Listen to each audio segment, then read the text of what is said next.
Yep, that time of year again. Keep the drumsticks on the baseboard.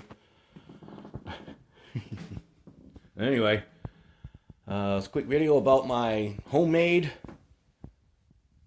Home Depot sourced Octobans. These are made out of some plastic tubing that I got from Home Depot. As you can see, it's not really see-through totally. It's got this sort of fluted kind of look to it. That looks kind of cool, I thought.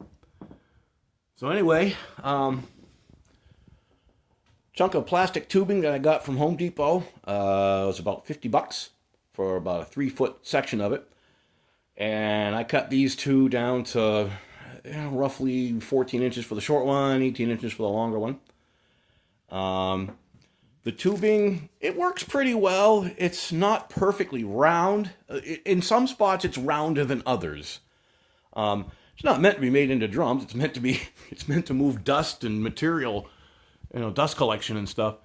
But it machines pretty well. It cuts pretty well. I cut it with a chop saw with a metal blade on it because that's what was on it.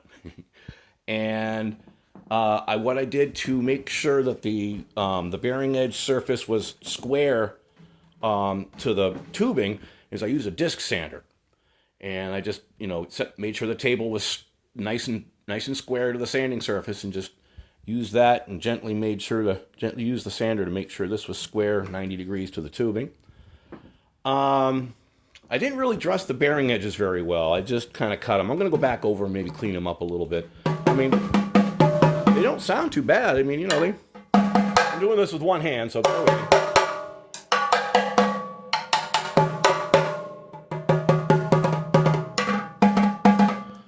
They sound pretty good. They work. They do the Octoban thing. Okay, so what I used, I had to buy the hoops and the heads. These are Remo Smooth White Ambassadors. These are probably Gibraltar or something hoops. Had to buy the tension rods and inserts. The lugs themselves, these are from an ancient old Japanese kit that I had when I was a kid that probably was made in the late 60s, early 70s. I don't have the kit anymore, but I saved some parts from it, and I always liked these lugs, so I figured I'd use them for something someday, and here it is. This many years later, I used them on these. I did have to replace the inserts, though. They took these weird threaded tension rods. It's a really odd thread that I couldn't find anywhere, so I had to replace it's no big deal. Just replace the inserts. Some PCP rods and washers. Standard issue Gibraltar floor tom mounts. Or, tom mounts, whatever, basic LR mounts. You can see the gasket's kind of hanging out from under this one.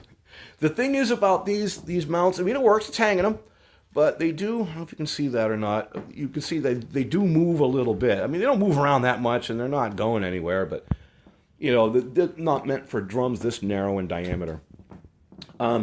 This stuff isn't the best for making these drums out of because it's, like I said before, it's not perfectly round. When I made the cut, I just found the two ends that were the roundest, and they weren't bad. They weren't bad. They're out a little, but they're not bad, and they work. And what I did to lay out the lugs and everything, and the mounts, is I took a piece of quarter square graph paper. Graph paper was divided up into 1/4-inch squares. Laid that on a countertop, and then stood those on top of it, and used the graph paper as sort of a way to map out where I was going to make my lugs. There's only 4 of them. They're only 90 degrees apart from each other. So, I didn't need like a layout mat or anything. I was able to just use a piece of graph paper to lay out where everything was and to know and figure out where the mounts were going to go. And put them together, and there they are. Am I going to do this again? No, not ever. This was a lot of work. I like what I got. It's kind of cool. But I won't ever do this again. I don't think. You can buy these things online now. You can buy these things on eBay and Amazon and stuff like that, and they're $150, $200, $250, maybe something like that, depending on where they are and who made them and whatever. How much do I have in these? I hadn't really thought about it a whole lot, but in just sort of doing some quick math, I've probably got about $150 in these things. Not including the mount or anything like that, the L arms. This is just for the drums and all the hardware on the shells. That's it. Yeah, probably $150. Worth it? Hey, well, I get to brag and say I made them myself. But other than that, hell, I don't know. I don't know. I'd probably just buy them if I knew it was going to take me the work that it did. But I got them, and I don't know, they're kind of cool. One thing about these is when I did the work on them, I covered them with tape. And unfortunately, some of the tape residue is still stuck on here, and I just haven't really found a good way to clean that off. It doesn't really show a whole lot, but there's a couple spots, like right there. Actually, you can see right here where the stuff is still kind of stuck on there. I want to be careful I get that off of there because I don't want to really mess up the... Not that it's a precious finish or anything like that, but if I go to scrub and make a weird spot, it would definitely stand out.